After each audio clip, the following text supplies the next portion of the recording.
Hey guys, it's Cabby for Cabbies Corner at Zero Hobbies.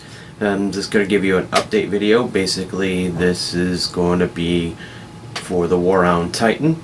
I'm going to be going over a lot of stuff that I have to be cleaning up, and also some of the things I'm going to be doing with it further that I had an idea for.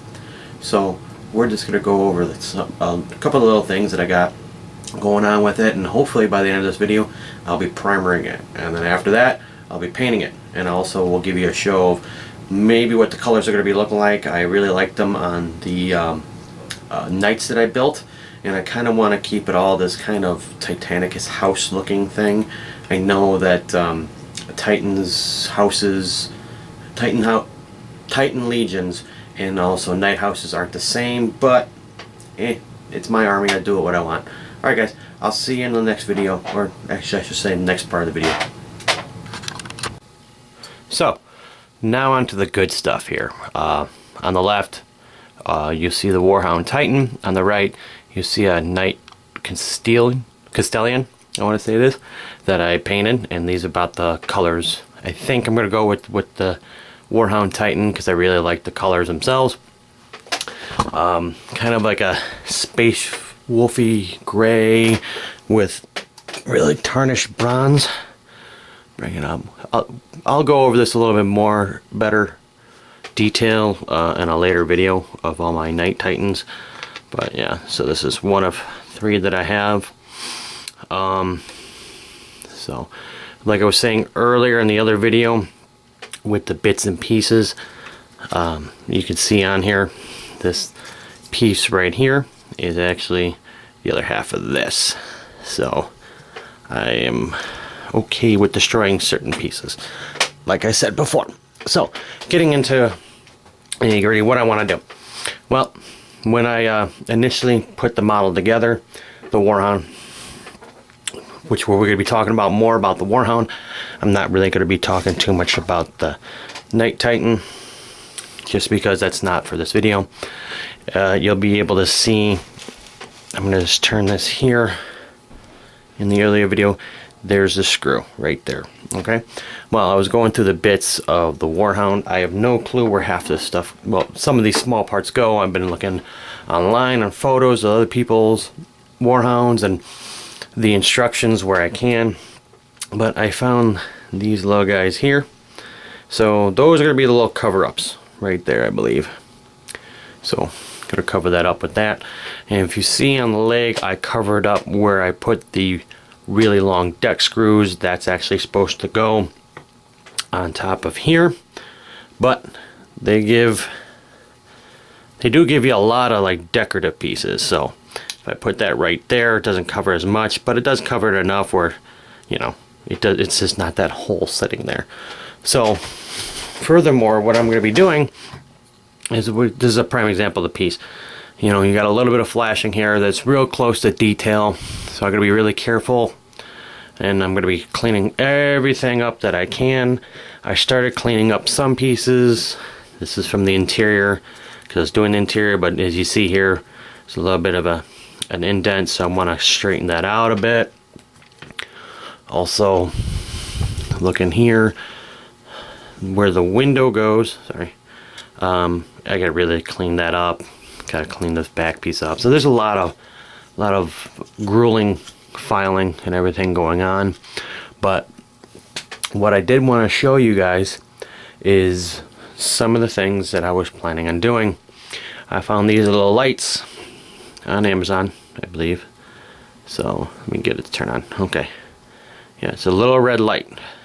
So I'm hoping I'm going to put a piece of plastic in the window of this, so this will be set back this way, and like when I'm playing a game, I'll have glowing red coming out of it. They're real cheap. I think it was like 10 bucks for 12 of them or something like that.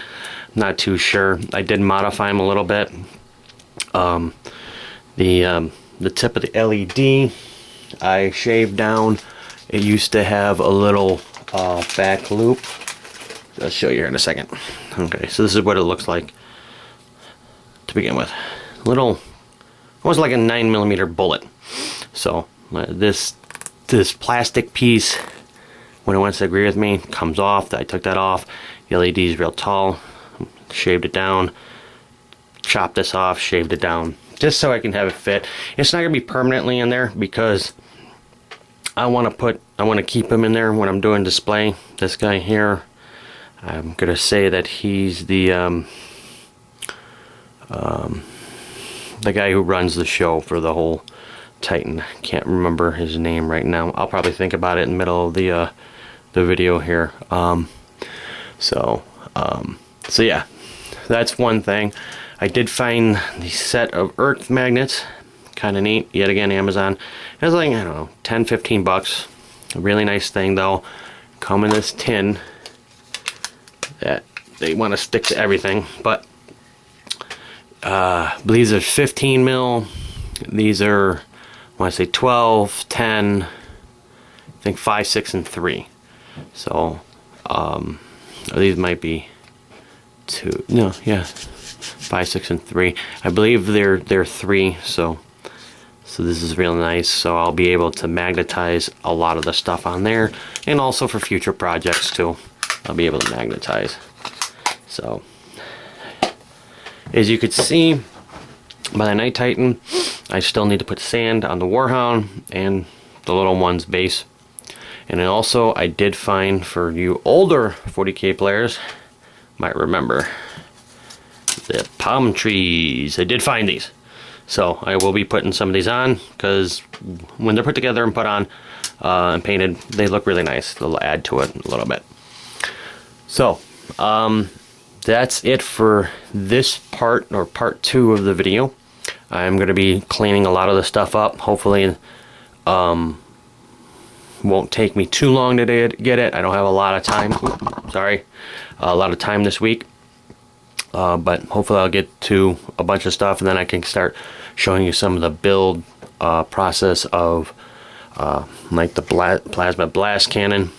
You need to add stuff here, back here, and a little bit of the cleanup here.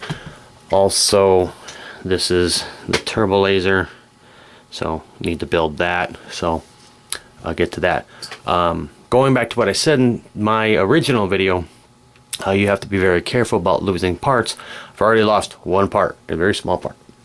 So this is the igniter that goes on the front of here.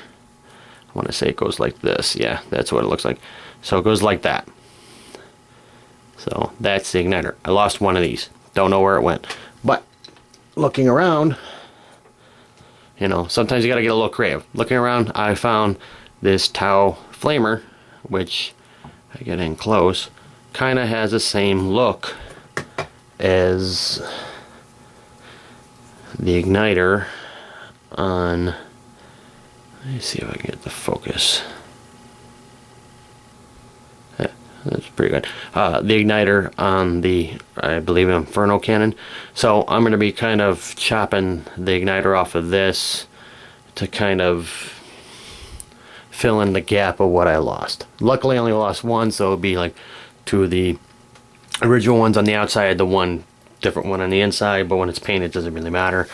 So yeah, I'm gonna say that it's been kind of difficult to figure out where parts go on this sometimes.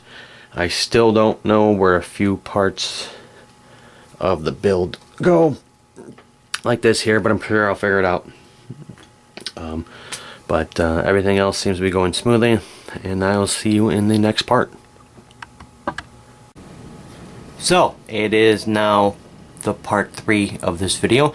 As you can see, the Warhound Titan is built. It's not glued on altogether, but is built. It's done. It's 99% ready to get primered. You know, I'm finding little things here and there, but as you can see, the most part, it is standing on its own and pretty much good to go.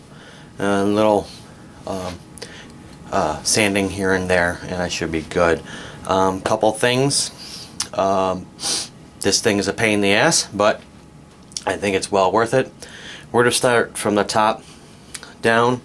As you can see, there is a little glowing red there. I did find a way to put them in there. I won't be able to put the little not Primaris. You know, I remember this guy's name and I can't remember it now. But I won't have him in there, but I have the two pilots with the lights on when I have them on. They don't last too long. They're real cheap. So it's more, like I said, a display thing. Like, ooh, cool, whatnot. So we're going to start off with the top here.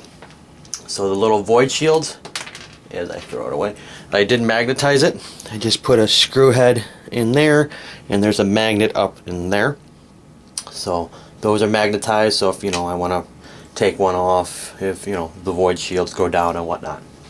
Alright, next up, I am going to take this off. Didn't do too much here, other than I had this screening, and I saw somebody else do it. I was like, oh, that looks pretty neat. So I put the screen in. So then it looks like when this is together, let me see if I'll focus it on there.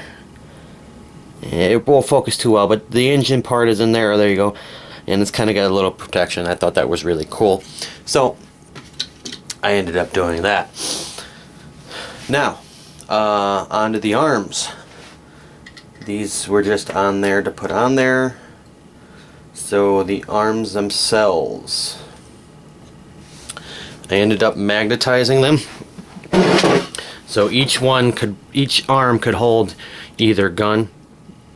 So they're the biggest magnet I have, and there you go. There's the plasma blast cannon, all ready to go. So there you go with that. I'll show you the rest of them. I just basically cut the little arm pieces in half, put half in there, and the other half in there. I got a couple left over. So this is the Infernal Cannon. I want to show you this because if you remember the first part of the video, I was missing one of the igniters. So there's the igniters. There's what they look like. So give you a closer look. So it doesn't look exactly, but it does have that look of, alright, there's something there igniting those cannons. So I got that done. Going on to the next part of what also I magnetize is just, oh, this is what it ended up looking like when I put that piece there. So it does look kind of cool with it on there. So next off we're going to go to, I did magnetize this. So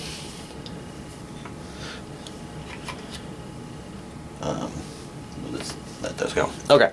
So I ended up gluing the head on, right? Going in there. There's the magnets from before. Some little green stuff. The back of the Titan. I did get that pretty decently. This will all look a little better when it's painted. So you'll see in there I have 3 magnets on the outer. There's one on the base. And I found, anybody knows airsoft, to play around with the airsoft gearboxes. This is one of the airsoft gears in there that has missing the drive shaft or the shaft of it. So I had to file down the teeth, the outer teeth. I put in there, but it works really well with that other magnet. So, which you'll see here in a moment. But yeah, so there's the cockpit side view. And then last but not least, I'm going to turn these off real quick. Like I said, they die really quick, but whatever, they're cheap. So each piece of armor right now comes off. That's not going to be the case when I'm done painting it. I am going to put those plates on permanently. There's no real need, and there's not really much of an area to work with that I feel comfortable with putting magnets in and whatnot. It's like, really, seriously, do I, you know, it's not like an arm or sticking out or whatnot, so that's what I end up doing. Alright, so we're going to go over the base. The base has been sanded or flocked, whatever you want to call it. She's still on there on a magnet. So that worked out pretty good. I did get that palm tree on there. That's pretty cool. And then, alright, so there was one hole there that I'd pinned. There's the second, the screw, if you remember. You can kind of, on the side there, you can kind of still see it, but it's a nice little covering in there. So the other side's the same. So what it ended up doing to kind of magnetize it is there's that big center magnet, off center of course, because that's just how I roll. And then this is actually a washer that I took a wire cutter and just kept clipping little pieces off. So the way I had it, it made contact with all four, but if I turn it this way or that way, it makes contact with three. Not the most stable when you have it turning, but it is pretty stable now, because when I had it on there before, it was very wonky. Like when I kept rocking back and forth, so I was just like, all right, I got to do something, and that's what I ended up doing. So there you go, guys. I'm not going to be making another video on this until after I'm done painting it, primering it. I'm just going to go over the process of what I'm doing. I'm actually, the base itself is going to get primered Mornfang brown. I still got a lot of the old can left, because trying to paint sand just by a brush is a pain in the ass, but I do have enough of that. I should be able to get the whole base. And then from there, I'm going to cover the I think I'm going to do the silver first. Basically, I haven't decided which one I'm going to do, but I'm going to paint it all silver, the guy itself. So I'm going to have to tape off whatever area that I don't paint. Or should I say, I do paint first so I can paint second, but Mornfang brown is going to be the base coat, and I forgot what silver is. Whatever silver they have in spray, that's the one I'm going to use for the base of this guy here. So like I said, yeah, I'm really not going to do a video about that. Spray painting, everyone has their different ways. So, yeah, guys, I will be doing some more videos in between then and now, but probably more so on Airsoft, maybe some other 40K stuff, I don't know, but yeah, you won't see this guy until he's painted. Alright, guys, have a great day, and keep on modeling.